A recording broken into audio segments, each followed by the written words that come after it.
Dan saya Hidayah sebagai panitia peraga demonstrasi kami. Dan saya Halimah Susadia sebagai pemateri kedua. Saya Martin Fitri sebagai pemateri pertama. Baiklah, akan dijelaskan oleh Marisa.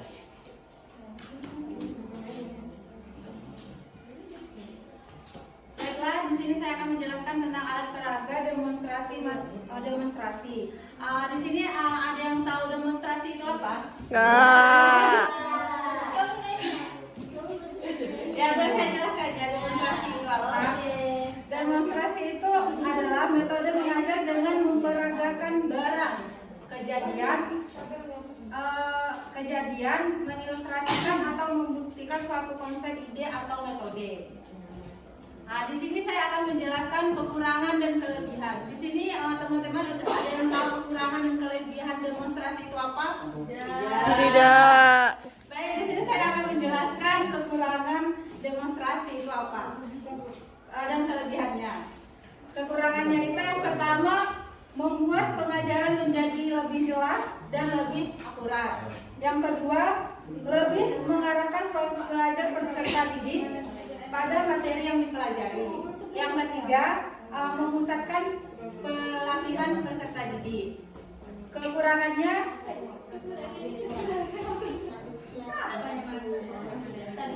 tadi kelebihan, sekarang kekurangan. Kekurangan dari demonstrasi itu yang pertama, memerlukan waktu yang cukup lebih lama. Yang kedua, apabila terjadi kekurangan, media metode demonstrasi menjadi kurang efisien. Yang ketiga, memerlukan biaya yang cukup mahal, terutama untuk membeli bahan-bahannya. Yang keempat, memerlukan tenaga yang tidak sedikit.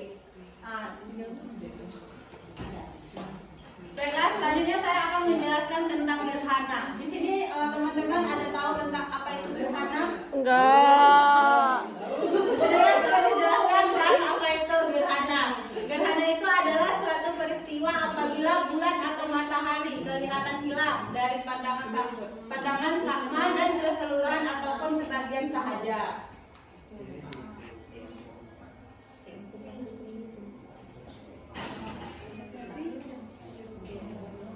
Di sini ada kedudukan matahari. Kedudukan matahari, bumi dan bulan adalah suatu garis lurus atau segaris menyebabkan fenomena gerhana berlaku atau terjadi.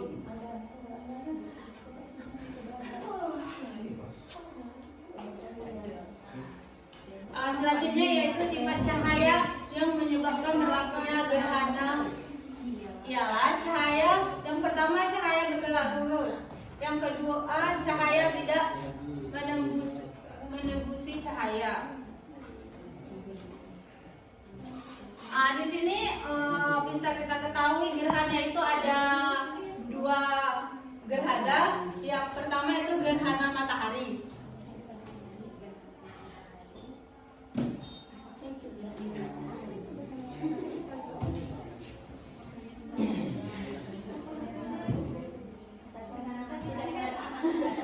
Di sini ada yang tahu gerhana matahari itu apa? Enggak.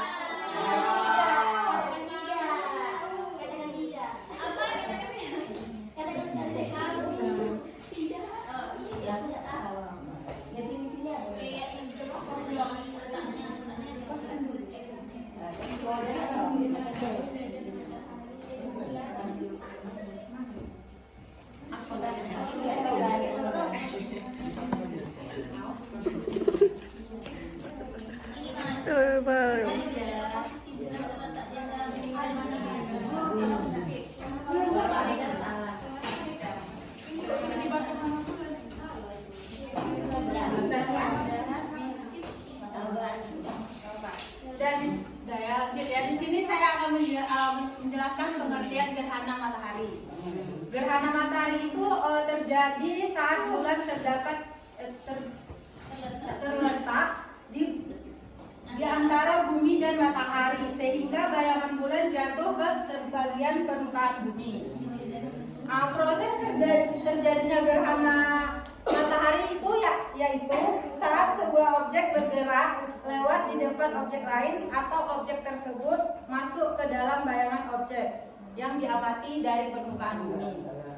Di sini saya akan menjelaskan jenis-jenis gerhana matahari.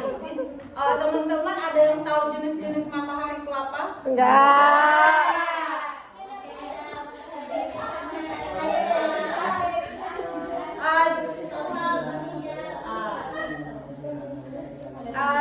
Jenis-jenisnya itu ada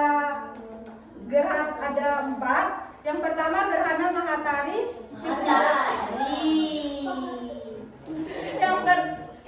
Yang pertama gerhana matahari. Santai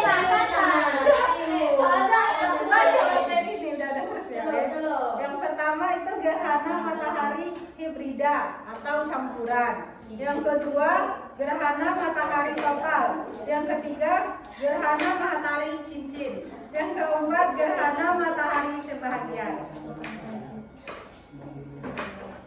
Penyebab terjadinya gerhana itu adalah adanya pergerakan bumi dan bulan dan matahari yang berhubungan.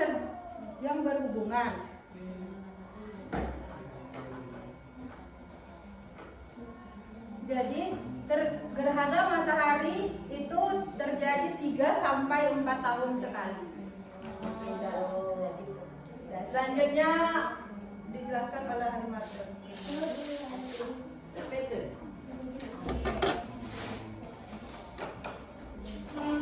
Jangan goyang yang belakang. Jangan goyang. Yang kedua yaitu gerhana bulan.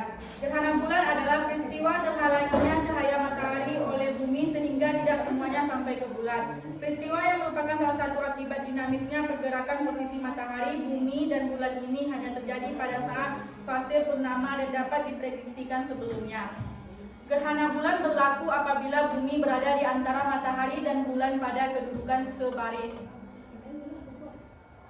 Yaitu bisa dilihat. Yang kedua yaitu bayang-bayang bumi akan melindungi permukaan bumi, yaitu ada 3. Yang pertama hanya berlaku pada waktu malam, kedua hanya berlaku pada fase bulan pertama, yang ketiga berlaku apabila bumi berada di antara matahari dan bulan.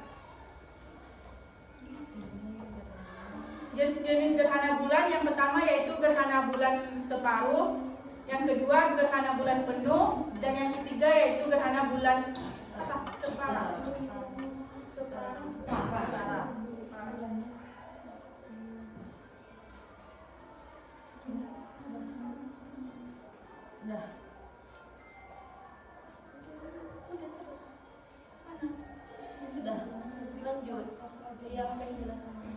Oke, di sini saya ingin menjelaskan tentang fenomena yang sering terjadi 3 tahun atau 4 tahun sekali, di mana itu adalah fenomena gerhana matahari.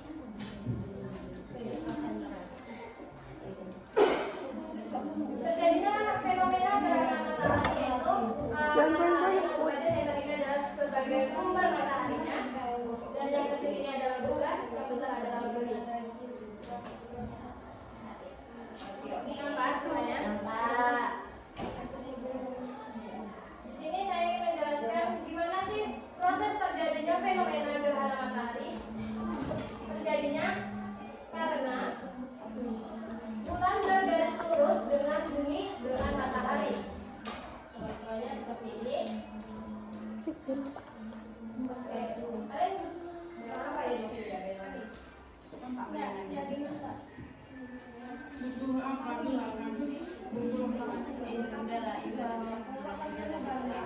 Kalau lihat ke depan satu orang perwakilan kelompok juga nggak apa-apa. Maju satu perwakilan kelompok. Kalau mau.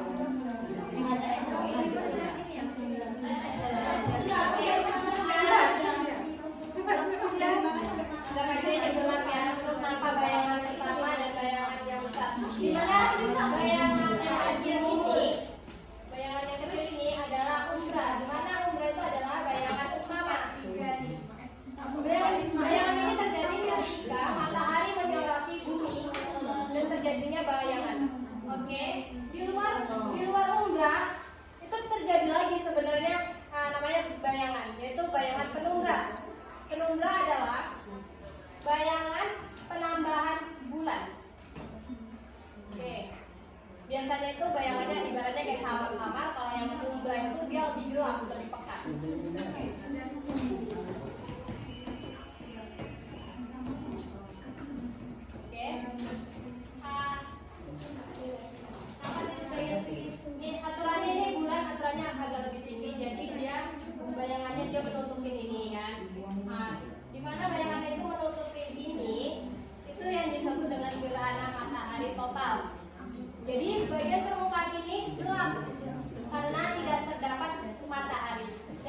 eksperimen ini dapat, cuman dia cahayanya tidak terang.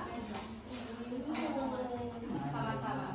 Oke, di situ tadi kan ada yang namanya gerhana matahari total, gerhana matahari cincin, atau gerhana matahari separuh.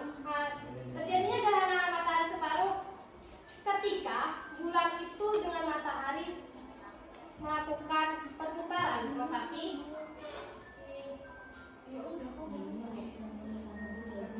Jadi kan sebagian bulan ini menutupi matahari, menutupi bumi bayangannya. Itu yang disebut dengan gerhana matahari separuh. Kalau total, gerhana matahari ini sejajar dengan bumi dan bulan. Ini total. Sedangkan cincin, gerhana matahari cincin yaitu ketika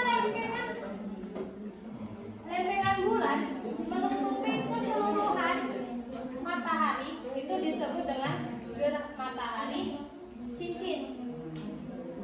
Itu terjadi biasanya bulan yang agak mendekati matahari. Oke. Dan selanjutnya si Yosi akan menjelaskan fenomena terjadinya gerhana bulan.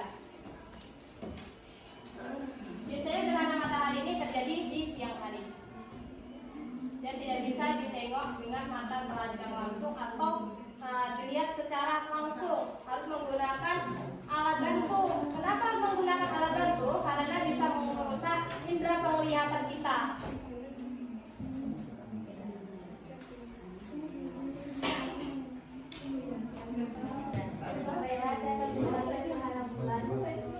Ini gerhana bulan total. Gerhana bulan total ini di mana bayangannya ditutup oleh bumi. Dan gerhana bulan sebagian atau separuh itu seperti ini.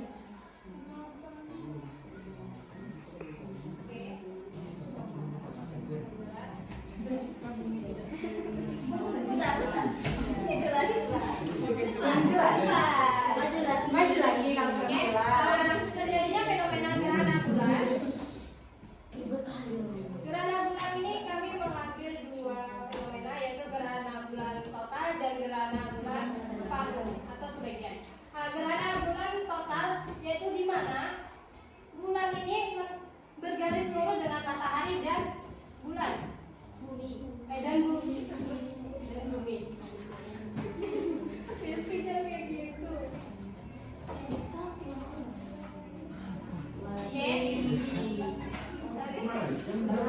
Gerhana bulan contohnya seperti ini, di mana bulan ini tidak mendapatkan cahaya matahari sama sekali karena terhalangi oleh bumi.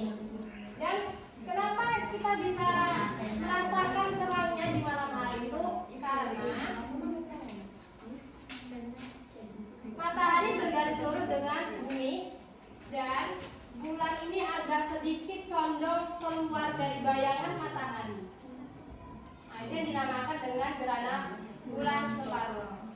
Kenapa dinamakan gerhana bulan separuh? Karena di bulan tersebut yang bagian depannya yang kena sinar matahari, meskipun dia dihalangi bumi, dia masih agak nampak. Bagian belakangnya yang kena matahari, dan yang separuhnya itu lagi dia tidak nampak karena dia terhalangi oleh bumi.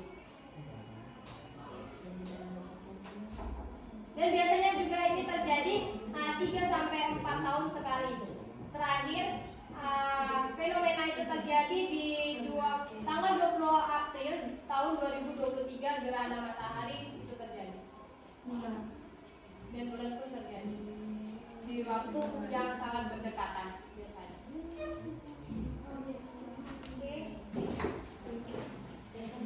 Baiklah, jika ada teman-teman yang kurang paham, yang kurang jelas, dibolehkan bertanya kepada pertanyaan. Apanya dua ya? Dua. Saya satu aja. Baik. Perkenalkan, nama saya Ranatri. Saya yang bakal kepada kelompok penyaji. Pertanyaannya, bagaimana perhitungan matematika atau fisika dan permodelan kemungkinan kita untuk memprediksi tanggal, waktu, dan lokasi gerhana ketika ini muncul?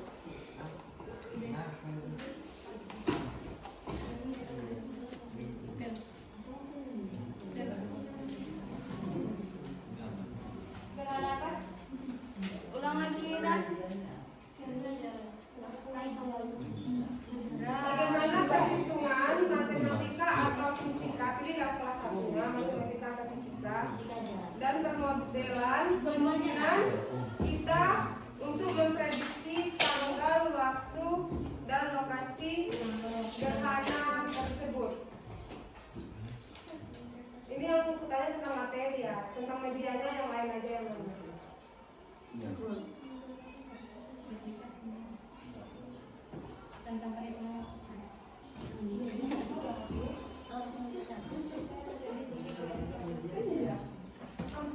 Baik, perkenalkan saya Dian Kristiani dari kelompok 5 ingin bertanya kepada kelompok 7. Bagaimana pola pergerakan planet-planet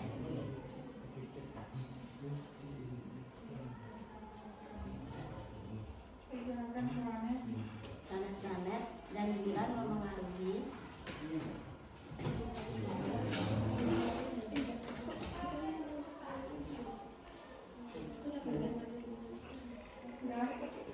frekuensi dan pola terjadinya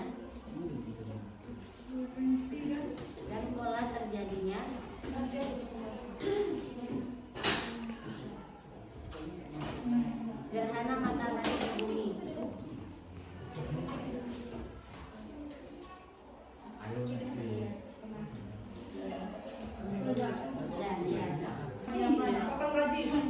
Potong gaji. Baiklah, di sini saya ingin menjawab pertanyaan dari Ranyati. Pertanyaannya, bagaimana cara penghitungan matematika atau fisika tentang penghitungan gerhana, waktu dan lokasinya, dan cara memprediksi gerhana tersebut. Oke, di sini saya ingin menjelaskan. Yang pertama, kita memahami dasar-dasar gerhana, di mana gerhana matahari terjadi saat bulan berada di antara bumi dan matahari. Kedua, gerhana bulan terjadi saat bumi berada di antara matahari dan bulan. Oke. Cara penghitungannya ada siklus gerhana yang sering disebut.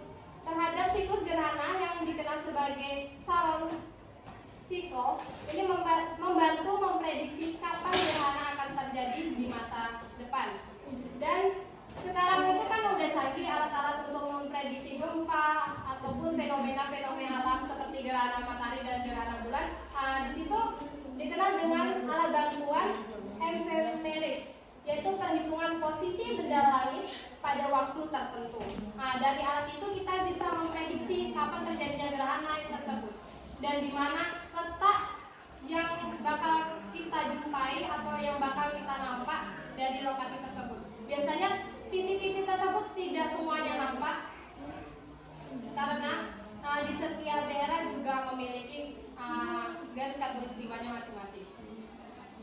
Oke, hitung waktu gerhana. Untuk gerhana matahari gunakan data posisi matahari, bulan, dan bumi untuk menghitung waktu dan durasi gerhana. Untuk gerhana bulan, menghitung posisi matahari, bulan, dan bumi untuk menghitung waktu gerhana.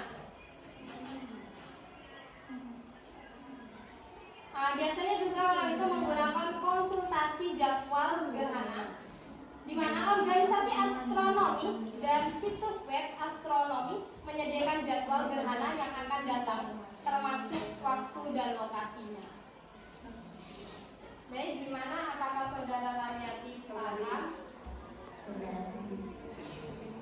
Oke, terima kasih. Cuma boleh sedikit menyanggahi atau mungkin ini agak sedikit melenceng dari pertanyaan saya.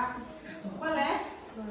Nah, di sini kan materi kalian itu tentang alat peraga menggunakan manual demonstrasi.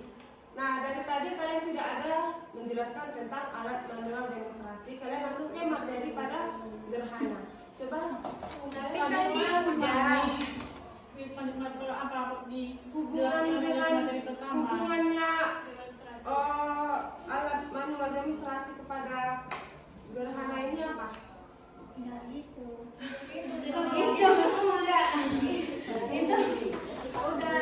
Itu sudah mencakup. Maksudnya kami sudah mendemonstrasikan alat kami, sudah memperagakan alat kami. Ini itu mungkin gerhana itu salah satu contohnya. Contoh. Materi yang diambil Materi yang diarahkan yang gerhana gitu loh. Contoh loh. Menggunakan media demonstrasi. Bisa kok sebenarnya menggunakan alat peraga lain, tapi menggunakan ini karena terkaitan juga dengan geofisika, di mana geo adalah geografi dan fisika itu adalah materi kita. Jadi kan mata kuliah kita adalah geofisika. Di mana geo itu biasanya di SMA dikenal dengan geografi, di mana geografi itu adalah tentang fenomena-fenomena alam. Terima kasih. SMA dulu kan kita ada dengan geografi, nggak ada IPS. Nggak ada. Aku anak IPS. Kami ada ekonomi, Karena dia makan sosiologi, ini sosiologi. Baiklah, kami akan menjawab pertanyaan dari Di mana pertanyaannya yaitu bagaimana pergerakan planet-planet dan bulan mempengaruhi frekuensi dan pola terjadinya gerhana matahari di bumi. Jawabannya yaitu gerhana matahari terjadi ketika bulan melintas di antara bumi dan matahari, menutupi sebagian atau seluruh cakram matahari dari pandangan kita. Pergerakan planet dan bulan mempengaruhi frekuensi dan pola terjadinya gerhana matahari di bumi melalui ada beberapa cara. Yang pertama yaitu orbit bumi dan bulan. Bumi dan bulan bergerak mengelilingi matahari dan satu sama lain dalam orbit elips. Kedua orbit ini memiliki inklinasi yang berbeda yang mengarah pada gerhana matahari terjadi hanya saat tiga benda, yang pertama bumi, kedua matahari, dan ketiga bulan berada dalam satu garis yang lurus. Yang kedua yaitu siklus metonik. Kaitannya dengan gerhana matahari, periode metonik yang adalah sekitar 19 tahun.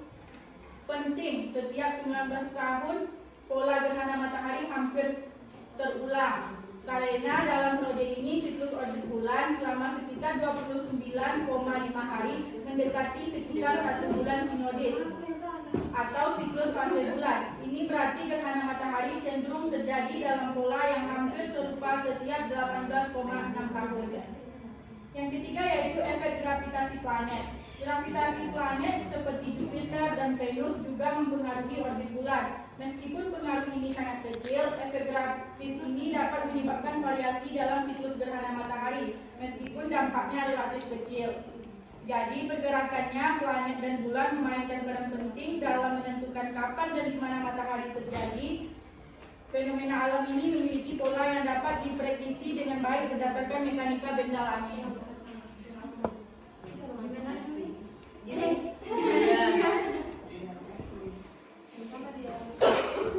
Baiklah, sampai sini saja presentasi kami. Tadi kami buka dengan maaf, sekarang kami tutup. Wassalamualaikum warahmatullahi wabarakatuh. Waalaikumsalam warahmatullahi wabarakatuh.